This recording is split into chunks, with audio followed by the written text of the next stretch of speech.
May sound na. O sige, sorry. Lagi na ako biktima nito. Pag-usapan po natin sa ngayon yung sa Cebu. Ang Cebu po ay 3.4 million pong botante.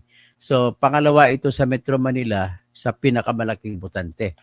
So, ngayon, ang tulong ng Cebu sa panahon ng eleksyon ng 2022, napakalaki, 1.6 million ang binigay na boto para kay BBM at ganoon din para kay Sara Duterte noong 2022. So, sa ngayon, ay nahati po ngayon ang mukha ang Cebu ay aminin man natin sa hindi, ang mga Cebuano sa Cebu ay majority humaling kay Duterte. So lalo na nung inaristo si Duterte, yun ang pagkakamali ni Bongbong. Inaristo niya na walang proseso kaya bumaliktad yung mga damdamin mga Cebuano. At tandaan ninyo ay dating naging mayor din ata ang tatay ni Digong diyan sa, hindi ko lang alam kung saan banda sa Cebu, kung sa Mandawi ba o sa kung saan banda sa Cebu. But anyway, ang knowing fact na ang dugo ni Duterte Maranao, ang nanay niya madugong Maranao at ang tatay niya dugong Cebuano, at diyan din siya pinanganak sa Leyte. So ibig sabihin, ganoon din siya yung kanyang dugo. So nevertheless, si toss of the province sa Cebu, si Duterte. So yan po ang dahilan kung bakit namumroblema ngayon si Gwen Garcia, na yung mga Garcia na mga dinastiya dyan sa Cebu ay hanggang ngayon andyan pa rin, napapaiwan pa rin. Ang mga kalaban na nila dati, yung mga grupo naman ni Rama family, yung mga grupo ni Annabel Rama, tapos yung grupo din ni anak ni Hilario Davide. So yan po sila ang mga nagpapalit-palitan dyan sa Cebu. Sa ngayon, ang si Gwen Garcia, nanalo siya noong 2019, more than 50% po na boto ng mga buong probinsya ng Cebu ay bumoto sa kanya. Noong nakarang election, May 22, ay 80% po na boto ng Cebuano para kay Gwen Garcia, nanalo siya. Pero ito ngayon, namroblema po si Gwen Garcia. At sapagkat po ay nagsalita siya pabor sa grupong BBM, sa alyansa, at sa isang insidente sa rally, nagsalita pa siya doon patungkol kay Bongbong, kung ano matulong ng Cebuanos kay Bongbong, na nagbigay ng 1.6 million na boto ang Cebu kay Bongbong, kasama rin kay Sara. So ngayon, nung magsalita siya, sa harap ng mga audience ng mga Cebuano, walang pumalakpak nang binanggit ang pangalan ni Bongbong Marcos. So ibig sabihin, nakasense na siya ngayon na galit ang mga Cebuano dahil sa ginawa ni Bongbong Marcos kay Duterte. Kumbaga, ang mga Cebuano, mga Cebu, magkasama sila noong 2022. So ngayon iniwan, ang iyan damdamin nila. Iniwan ngayon si Duterte ni Bongbong Marcos. Yan ang damdamin. Wala tayong magagawa dyan. Yan ang mga damdamin nila. So ngayon, nang na-sense naman ni Gwen Garcia, magaling kasi siya matalino rin kasi si Gwen, kahit na matanda na, matalino pa rin. Nung sinabi niya ay, actually, bakit? Nagtulungan naman tayo noon.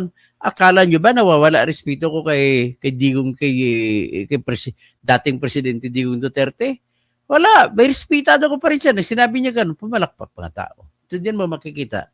Ngayon sa mga survey na natanggap ko, pagdating po sa mga social media, lamang po yung kalaban ni Gwen Garcia. Bakit po? Ang kalaban kasi ni Gwen Garcia ay yung isang magandang babae na ang pangalan niya, Pam Baricuatro.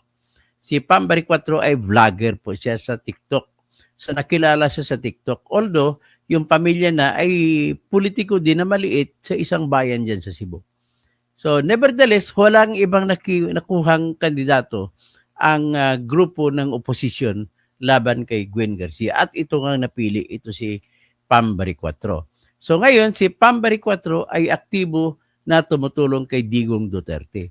At dahil Duterte power ang Cebu, marami ang nagsasabi na matatalo si Gwen Garcia sa Cebu. At ang makakatalo sa kanya ay itong si Pam Baricuatro na ilang beses na inendorso ni Duterte bago si Duterte inaristo. At nung inaristo si Duterte, nilabas pa niya sa mga Facebook pages na yung pagkanyang simpatiya kay Digong Duterte. Kaya nga overall, pagdating sa social media, lamang si Pam Baricotro. Pagdating naman sa mga on the ground, mga tao doon sa mga bulubunduking area ng Cebu, ay sinasabi 50-50 ang takbo. So, maka-experience ngayon, for the first time, makikita natin ang Duterte power sa Cebu na siyang magpapanalo para sa isang kandidato na sumusuporta kay Digong Duterte at sinusuportahan din ni Digong Duterte. At ang kandidatong ito, walang iba kundi si Pam Baricotro. Ito naman, ipapakita ko muna ngayon yung kung ano ang meron kay Pam Baricotro. Makita mo, may dating kasi, mukha niya, maganda siya. Kaya yan po ang kapital ng isang kandidato kapag gwapo o maganda, talagang plus factor na yan. O, tingnan niyo si Pam Baricotro. Yan. Ang tawag niya, may sulat ito, kinsa si Pam Baricotro. Sa Tagalog pa, sino si Pam Baricotro? Ang ibig sabihin ng salitang kinsa ay sino. Yan. Dito makikita mo, Pam Baricotro is a dynamic and proven leader with a strong vision for a proactive, responsive, and orderly Cebu. As the founder and executive director of Simply Share Foundation, Pam has actively demonstrated her ability to lead impactful initiatives, feeding over 1 million Cebuano children, responding to calamities, and creating the first food bank in Visayas, Mindanao. A member of the Global Food Banking Network, her current work reflects her unwavering commitment to addressing poverty and uplifting underserved communities across the province. Pam also serves as a National Board Director for Land Bank of the Philippines Resources and Development Corporation, where her strategic insights have contributed to driving development projects that benefit communities nationwide. Her leadership as the lead for Hakbang ng Maisog in Cebu showcases her proactive approach to advocacy, focusing on transparency, grassroots empowerment, and social justice. So by the way, si Pam Baricotro po ay graduate po siya ng political science na kurso sa, kung hindi ko nakabalit, sa University of San Carlos, isa sa leading school sa buong bansa. Alam nyo kung anong sa University of San Carlos? Diyan po, nung nakaraang siguro mga years, a few years ago, diyan mo nakikita mga 5 top-notcher sa CPA, diyan nagagaling. Mga top-notcher sa bar exams, diyan din nagagaling sa University of San Carlos. At nag-aral din siya sa pagka-abogasiya sa University of Visayas, kaya lang hindi rin siya nakatapos. Kasi nagtrabaho siya sa Cathay Pacific. So, doon siya, maraming, mahabang panahon ng pagtatrabaho niya roon. At doon niya nakuha yung work ethic ng mga professionals doon sa Cathay Pacific. So, bago pa yan, at naging din siya, nag-aral din siya sa Harvard, kaya alumna din siya ng Harvard University. So, ilan na sila ang alumna ng Harvard University. So, kasama sa Kennedy School of Government. Kasama niya dyan si Isko Moreno. Kasama dyan si Rafi Alunan. So, yan po sila. Makikita mo yung mga work ethic ng mga graduate ng Harvard. Mga magagaling. Kita mo, nung naging mayor si Isko nung nakaraang 2019 hanggang 2022, nakikita mo yung kanyang ang galing ng kanyang naigawa sa Manila.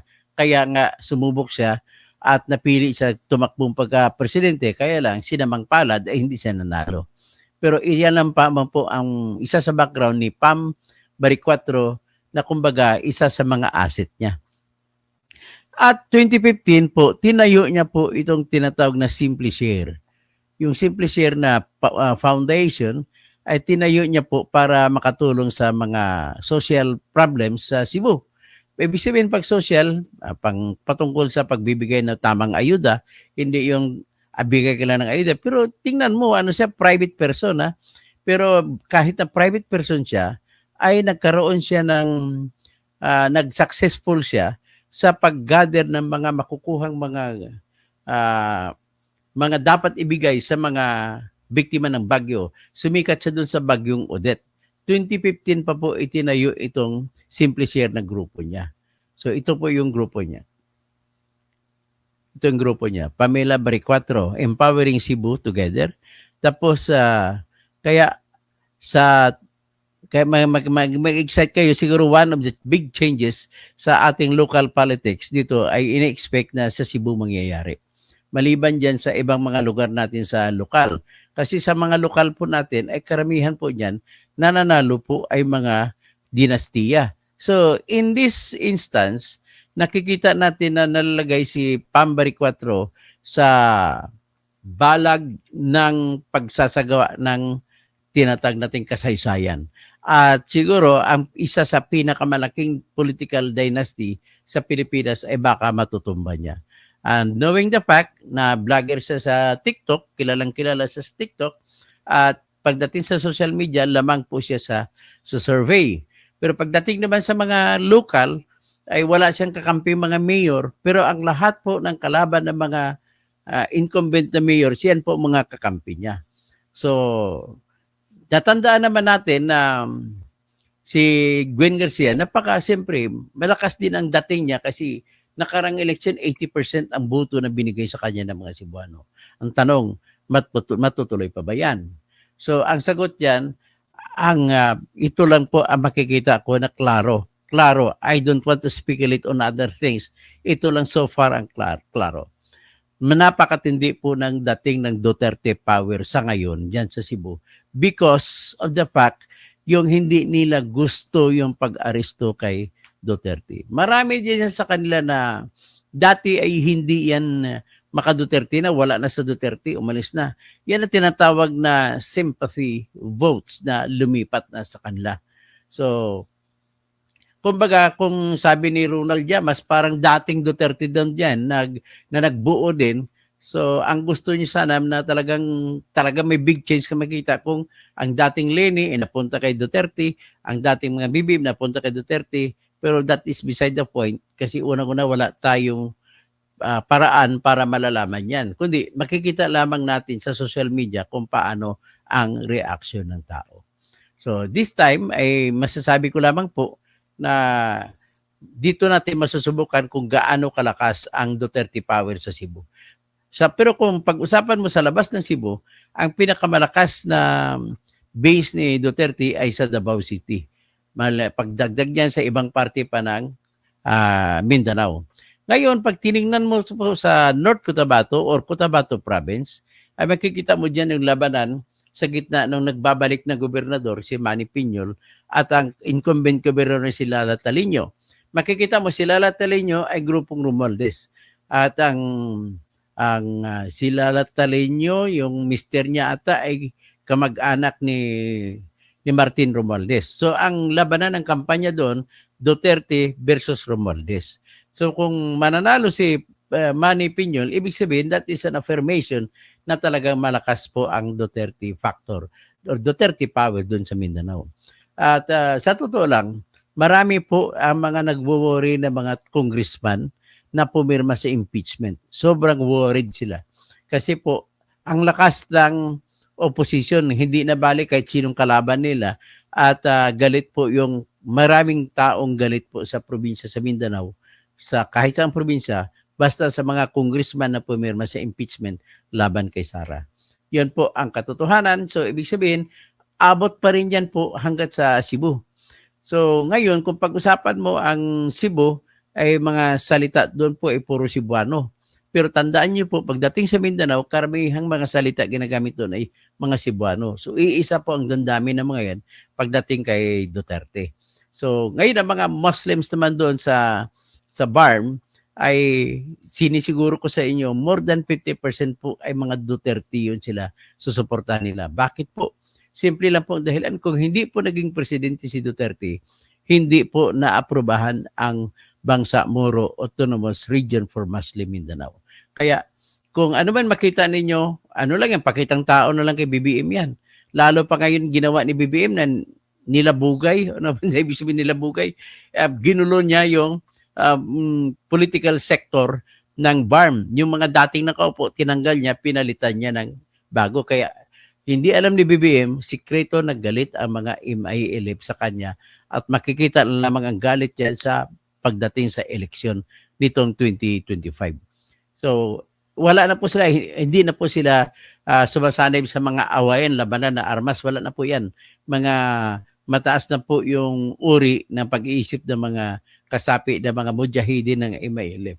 Diyan mo makikita kung ano ang power ng Duterte power diyan sa Mindanao. Sa Cebu, makikita mo rin yan. Kahit sa Negros, makikita mo. Kahit sa Iloilo, makikita mo yan. Actually, hindi lang ako nagbabanggit, pero nakikita ko po yung Kalye Survey.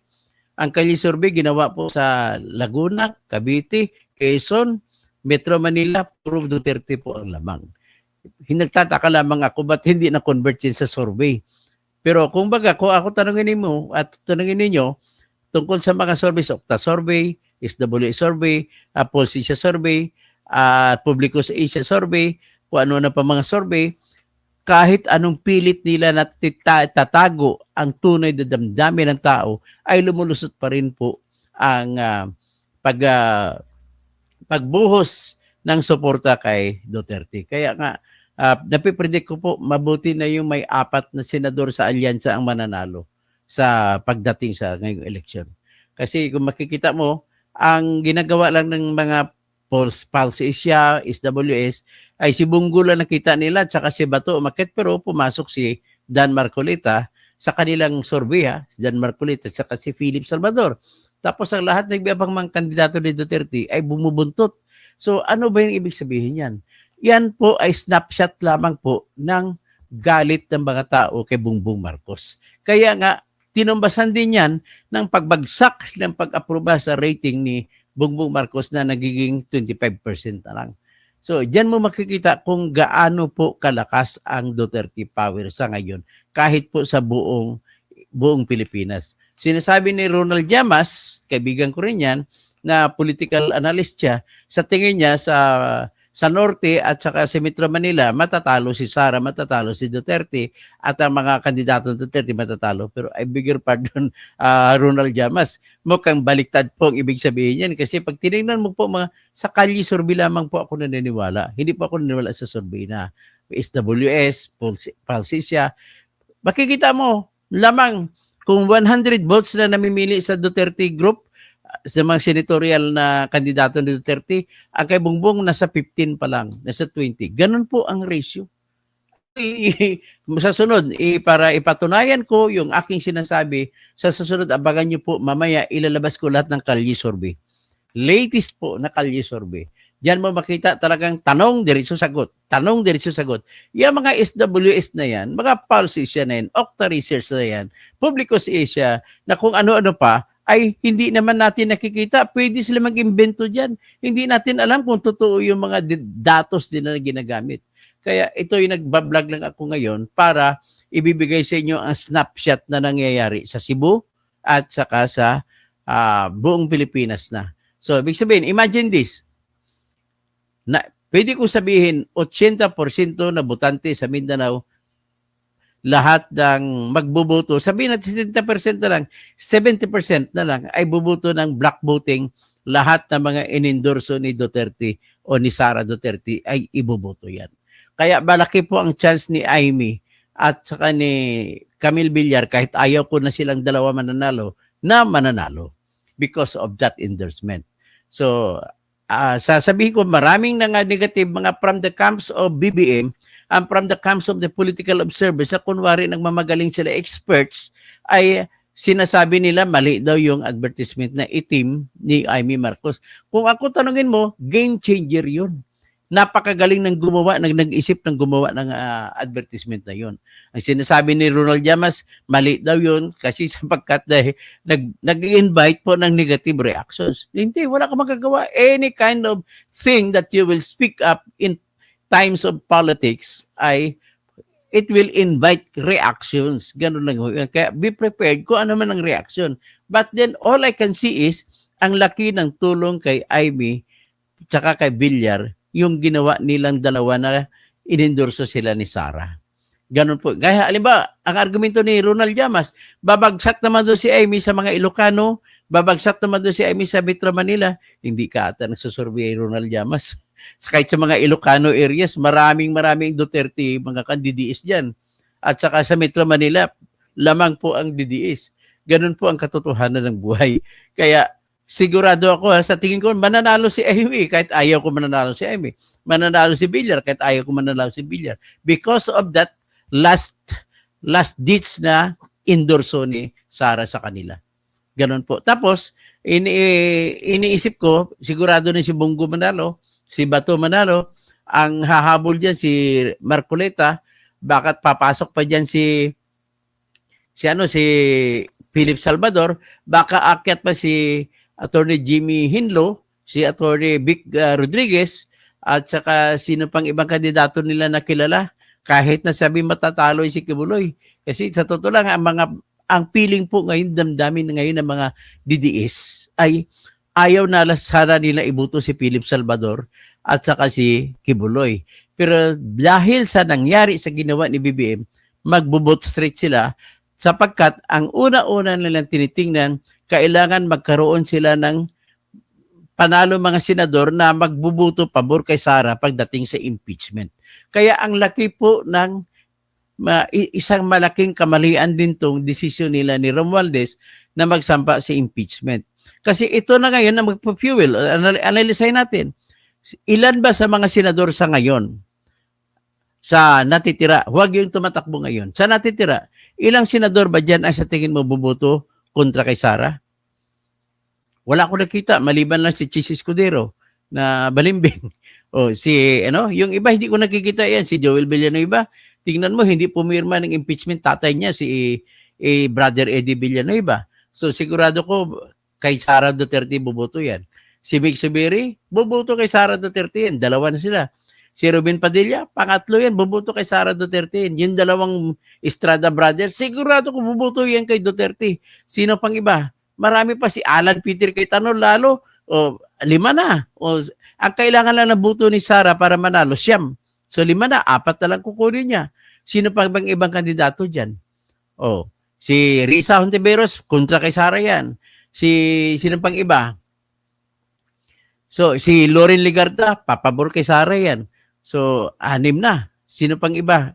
So, anyway, ito po yung litrato niyan.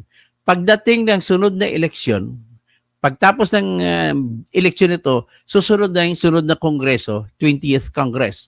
Sa 20th Congress, yung mga senador ngayon na naiwan, sila naman po ang magpapabuto ngayong 2028. Ano pong ibig sabihin yan kung sila magpapabuto? Siyempre, habulin nila, mananalo sila. The only way na mananalo sila kasi number 1 pa naman ngayon si Sara sa trust rating. Sigurado ako, yung hindi naman kasi pinag-usapan dito kung guilty ka o hindi pagdating sa impeachment.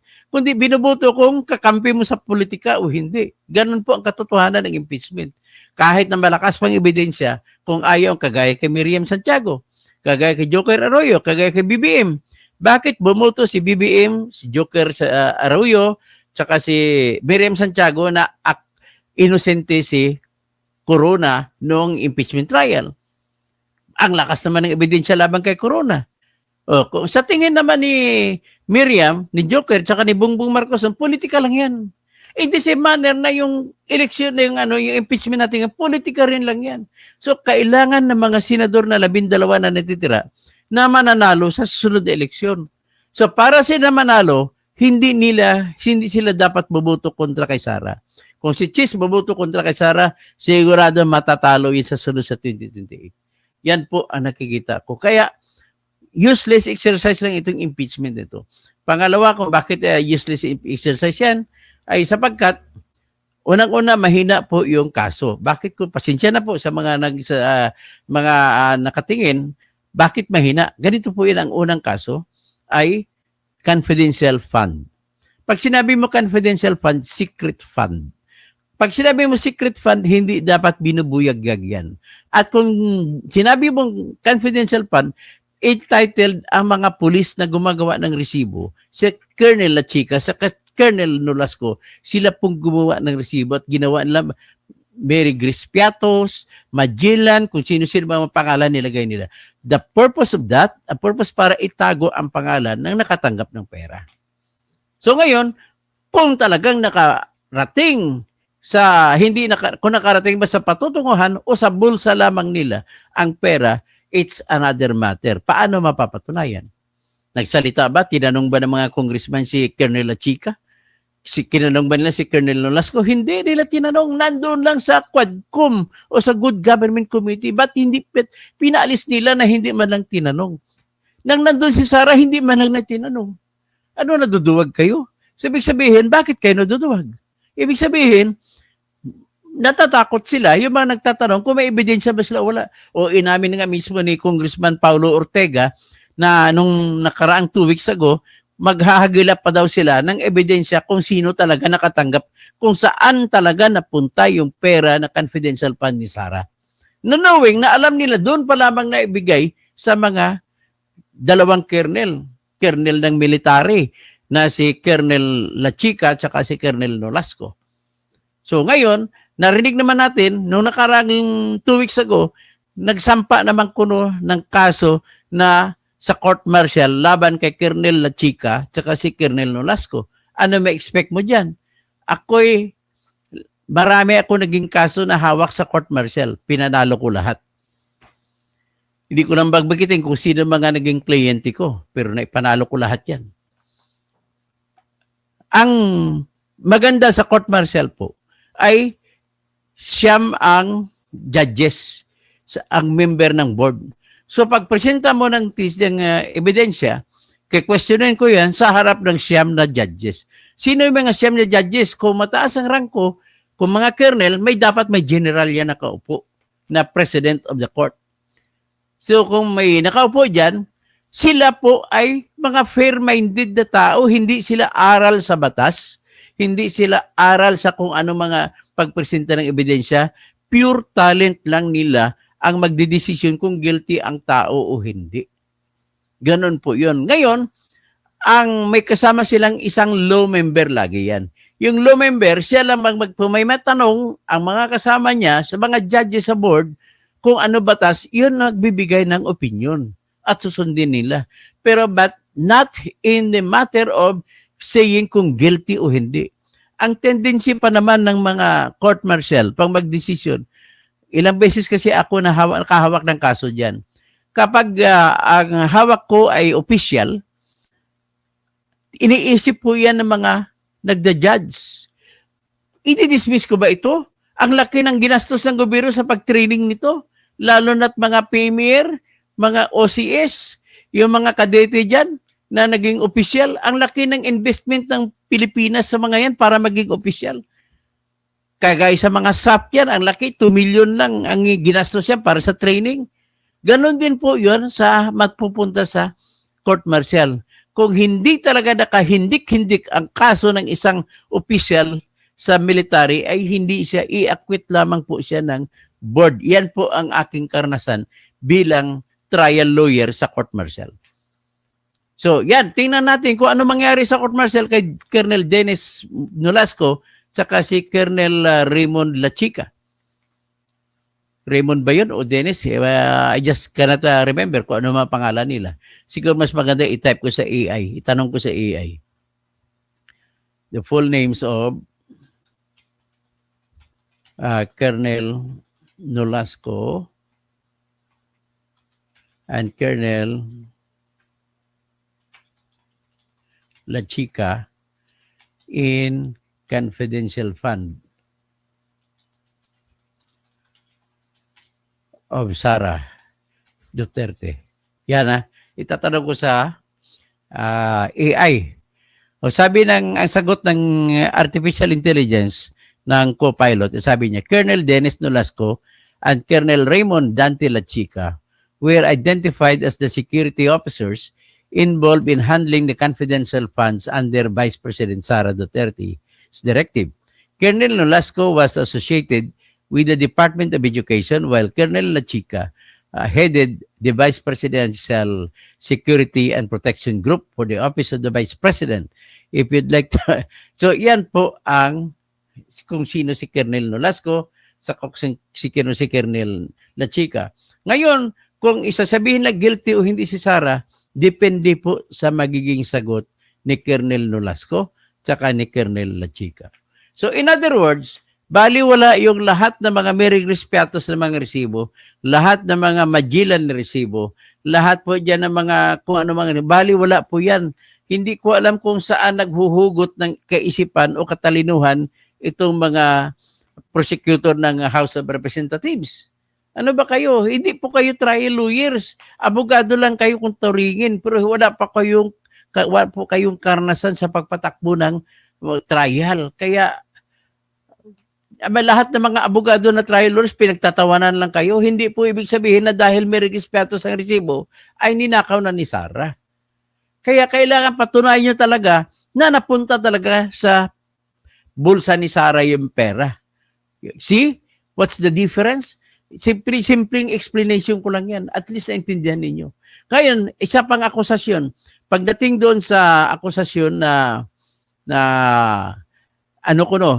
si Sara ay may mga bank accounts. Pero tandaan mo, sinumiti ni dating Senador Antonio Trillanes, 2016 pa yun, hindi pa Vice President, si Sara. So anong connection yun sa mga bagay na ginawa ni Sara nang hindi pa sa Vice Presidente? Mababasura lang yan. Ang pinag-usapan lamang yung mga ginawa ni Sara nung panahon siya Vice Presidente.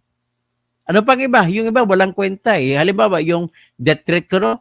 Yung sumigaw siya, pag pinatay ako ni Bongbong Marcos, Lisa Aranita Marcos, at saka ni Romualdez, may kinausap na akong taong papatay sa kanila.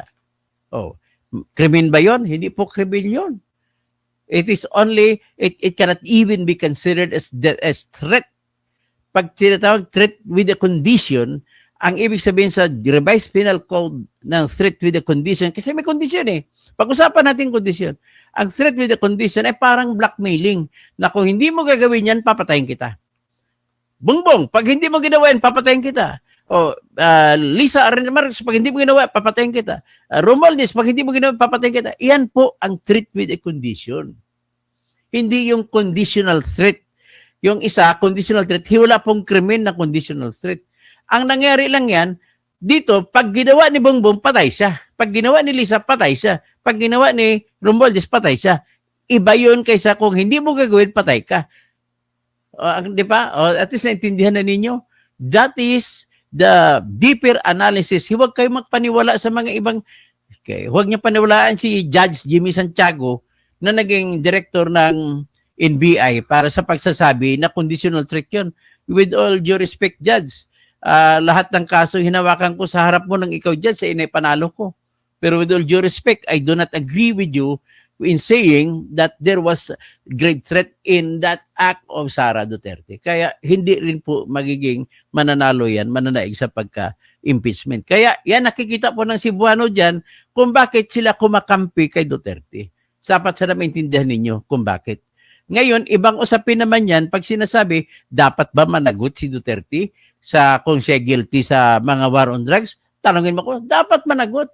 But it has to be filed in a proper way and in a proper court, and the arrest must be done in a proper way. Hindi po yan katwiran na kung mamamatay tao siya sa tingin ninyo, ay wala siyang karapatan na arestuhin ng maayos. Wala na siyang karapatan para basahan na ikaw may karapatan manahimik, ikaw may karapatan magkaroon ng abogado, at kung hindi mo kaya, bibigyan ka ng estado ng abogado. Hindi po. Lahat po ng kriminal, kahit rapist ka pa, kahit mamatay tao ka pa, lahat-lahat, pag inaristo ka, entitled po kayo na dalhin sa korte. Hindi kagaya sa ginawa niyo na pinotball niyo lang, pinakarga sa aeroplano, papunta ron. Maling-mali po yan. Whatever they say, at least magkakampi kami ni Justice Ascuna sa pagsasabi na bawal ang pag-aristo. Maling-mali talaga pag-aristo. Dapat dinaan mo na sa korte. Diba? So ganun po ang iniiyak po ng mga Cebuano dyan kung bakit kayang-kaya. Tingnan natin, darating na eleksyon, napakalaki po ng election issue itong pag-aristo kay Duterte sa Cebu. Sa Cebu lang pinag-usapan natin. Pero kahit sa buong election sa pagkasenador, laki number 1 issue yung pag-aristo kay Duterte. At wala kang ibang sisihin dyan kundi si Bongbong Marcos at ginawa niya yan. Sino ba nag-utos niyan? Si Lisa Marcos? Well, it's up to you. So, ang pagkakamali kasi na pag-isip nila, kapag inaristo mo si Duterte at pinapon na sa ICC, walk in the park na. Tapos ng boxing. Mananalo ng lahat ng kandidato ng alyansa. Well, what happened? Marami nang ayaw dun sa alyansa. Hindi na nga kayo nakakampanya sa Mindanao kasi ang nangyari po sa Mindanao na kampanya, kapag magsalita sila, mag-endorso sila ng tao, ang sagot ng mga tao, Duterte, Duterte, Duterte. Ganun po ang katotohanan na nangyayari. Kaya, wag kayo paloko nito. Ang problema naman sa mga kandidato ni BBM ay puro naman dating Duterte yan na nag-traidor kay Duterte. So, paano mo sila? Ano mga kawatan din yan? Lito Lapid. May mga kaso sa pagkatan. Bong Revilla. Oh, may mga kaso sa pangangawat yan. Si Erwin Tulfo, Ben Tulfo, binasura na siya ng Cebu. Oh, sino pang iba? Wala. Si Willie Revilla may jacket lang yan. Wala yan. Panahon na po na mag-isip kayo, kailangan may at least nag-aral sa pagka-abogasiya, hindi man siya abogado, ang ihahalal ninyo sa pagka-senador at pagka-congressman. Sapagkat kailangan ng kaisipan ng prinsipyo, ng alam-alam ng prinsipyo sa pagsagawa ng batas.